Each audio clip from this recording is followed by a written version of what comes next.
क्या साल 2012 में दुनिया सचमुच तबाह हो जाएगी? क्या जारिया साल इस कुर्रे अर्ज का आखिरी साल साबित होगा? क्या हम नए साल का सूरज नहीं देख पाएंगे?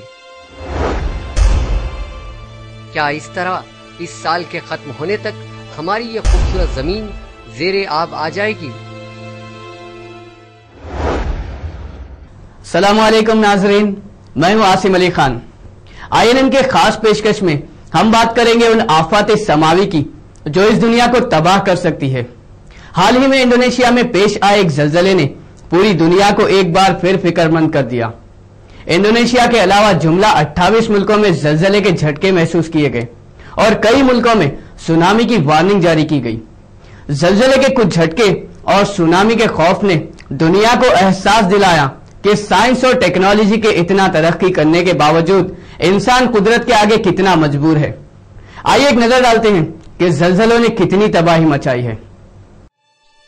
क्या साल 2012 में दुनिया सचमुच तबाह हो जाएगी? क्या जारिया साल इस कुर्रे अर्ज का आखिरी साल साबित होगा? क्या हम नए साल का सूरज नहीं देख पाएंगे? क्या इस तरह इस साल के खत्म होने तक हमारी ये खूबसूरत जमीन ज़ेरे आब आ जाएगी?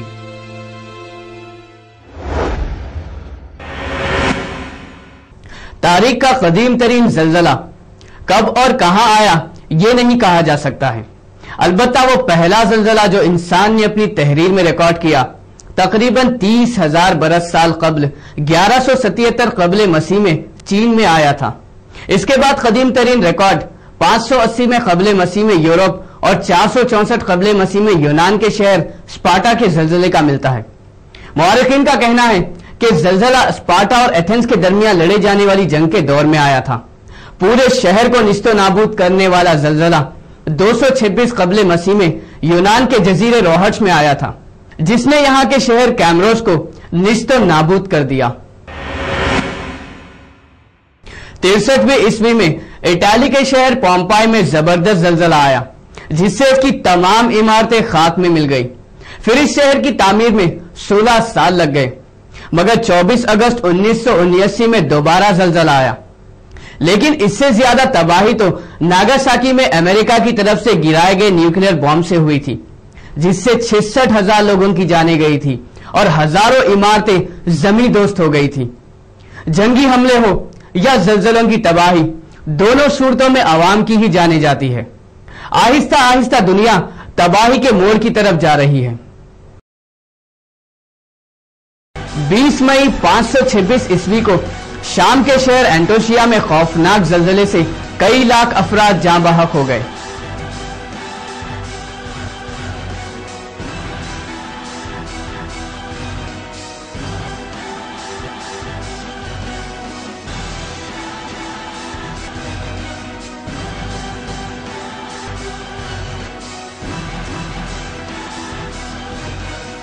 आज 844 ईस्वी में दमिश्क शहर में शदीद जलजला आया, जिससे तकरीबन 50,000 जानें ज़ाया हो गई।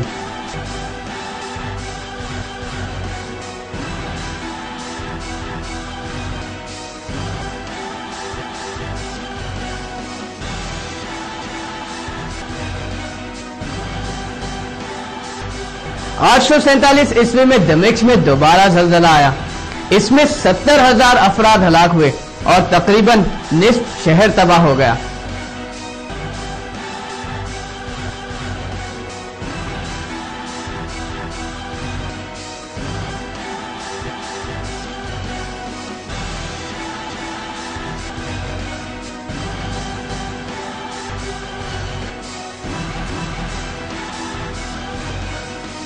ग्यारहवीं सदी ईस्वी के दौरान 1036 ईस्वी में चीन में जलजला आया। इसमें 23,000 अफराद हलाक हुए।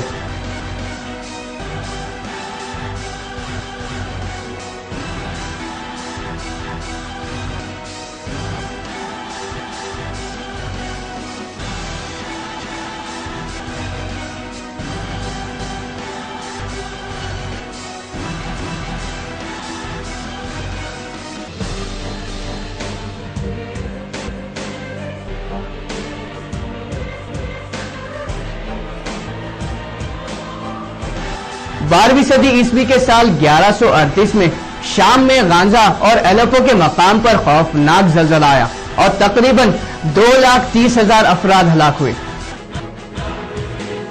13वीं सदी ईस्वी में 5 जुलाई 1201 के दौरान बालाए मिस्र और शाम में तारीख का बदतरीन जलजला बर्पा हुआ, जिसमें कुल 11 लाख अफराद हलाक हुए।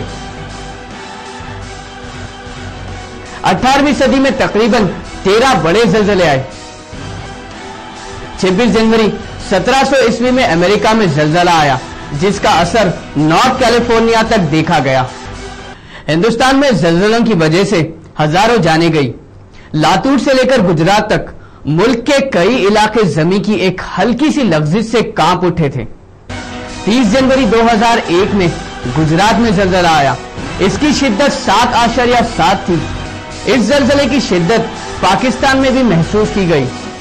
इस जलजले से हिंदुस्तान में 25,000 अफराद हलाक हुए। जलजले जब समंदर की सतह पर आते हैं तो अंजाम और भी भयानक होता है। जलजले के असर से समंदर की लहरें कई फीट ऊंची उठने लगती हैं और वो साहिल को पार करते हुए अपने रास्ते में आने वाली हर शय को अपनी लपेट में ले लेते हैं।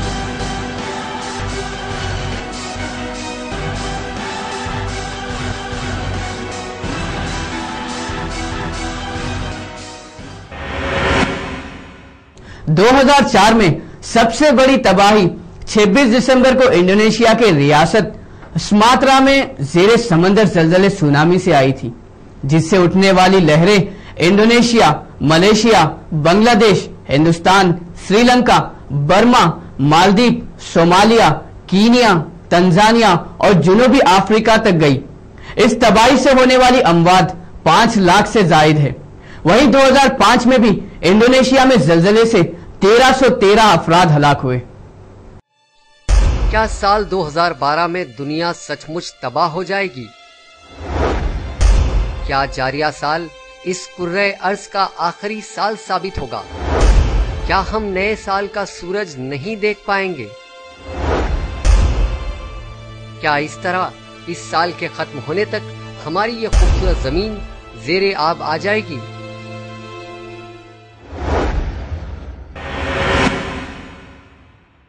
2004 26 दिसंबर का दिन, इसे कोई नहीं भूल सकता। उसी दिन हुआ था मौत का कुदरती खेल।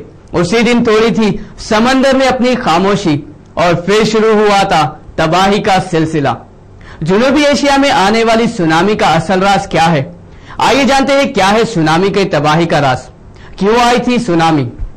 अमेरिकी जियोलॉजिस्ट बताते हैं कि इंडोनेशिया की रियासत सुमात्रा के जुनूब मशरिक सिमत में 155 मील दूर बहरी सतह समंदर से 6 मील नीचे पैदा होने वाले जलजले के नतीजे में ये सुनामी आई थी। जेरे जमीन मौजूद आतिशी लावा मैग्मा की गैर मामूली तुगयानी के बाइस ये पलटे अचानक 15 मीटर आगे बढ़ गई।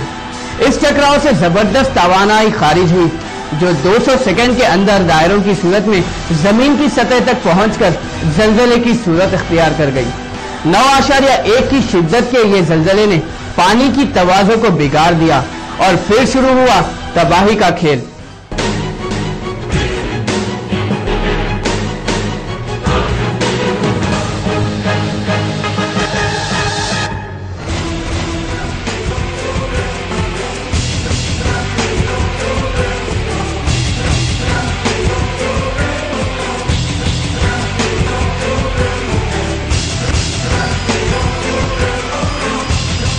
समंदर की लहरें बुलंदो बाला साहिल की जानिब बढ़ने लगी। ये लहरें 600 मील फी घंटे की रफ्तार से साहिल पर पहुंची। इन लहरों ने शहर को तकरीबन पूरी तरह बर्बाद कर दिया। सुनामी की लहरें देखते ही देखते मलेशिया, थाईलैंड, बर्मा और बांग्लादेश से होती हुई 102 घंटे में श्रीलंका और हिंदुस्तान तक पहुंच गई। 4 घंटे में मालदीव और 7 से 8 घंटे में सोमालिया, कीनिया और तंजानिया पहुंच गई और लाखों अफराद को मौत की आगोश में ले लिया। इसकी 18 से 34 फीट उठती लहरों ने किसी को भी संभलने का मौका तक नहीं दिया। पल भर में समंदर के किनारे शहर को जमीन के बराबर कर दिया और बड़ी तबाही मचा दी।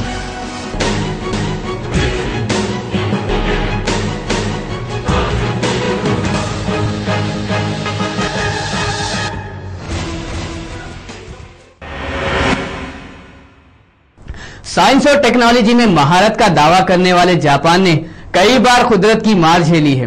वो जिस तेजी के साथ टेक्नोलॉजी में महारत हासिल कर रहा है, वैसे ही कुदरत ने कई बार जल्जलों के जरिए उसे ये एहसास दिला दिया है कि इंसान की औकात क्या है। जापान ने अपनी टेक्नोलॉजी के जरिए हमेशा कुदरत के कामों में खलल डालने की कोशिश की है। जापान में कुदरत ने अपना ऐसा कहर बर्पा किया कि दुनिया देखती रह गई। इतनी तबाही मचाई कि इसे फिर से अपने मकाम तक पहुंचने के लिए कई साल लग सकते हैं। तरक्की याफ्ता मुल्क जापान में अब तक कई बड़े जल्जले आ चुके हैं, जिनमें 4 बड़े जल्जले शामिल है।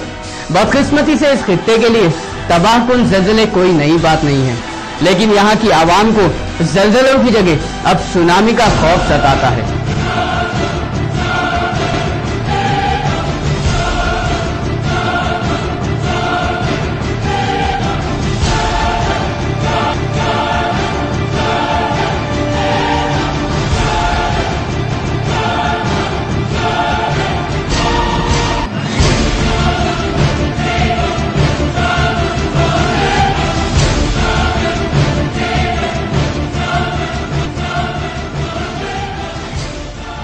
1930 से आज तक 10 ताकतवर जल्जले की वजह से 18,000 से ज्यादा अफराद और हजारों इमारतें तबाह और सैकड़ों अफराद की मौत हुई। इनमें बहुत से जल्जले सुनामी के साथ मुंसलिक थे। पिछले साल आई सुनामी के मंजर ने देखने वालों के दिल दहला दिए और यह कुदरत के आगे बेबसी का शदीद एहसास दिलाया।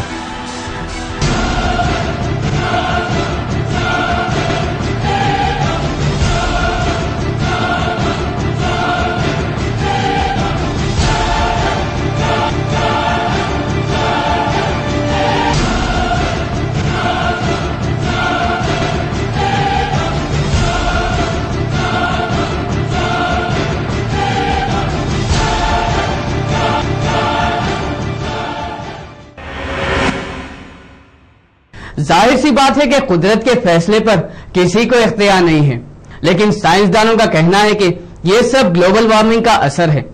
जिस तरह में खला में ओजोन की परत में शगाफ आ रही है, ओजोन की परत सूरज से निकलने वाली नुकसानदेह किरणों को जमीन पे आने से रोकती है, लेकिन हम इंसान ही की गलतियों की वजह से ओजोन की परत में छेद आ रहे हैं, जिसकी वजह से तरह तरह की बीमारियां और इन्फेक्शन हो रहे हैं।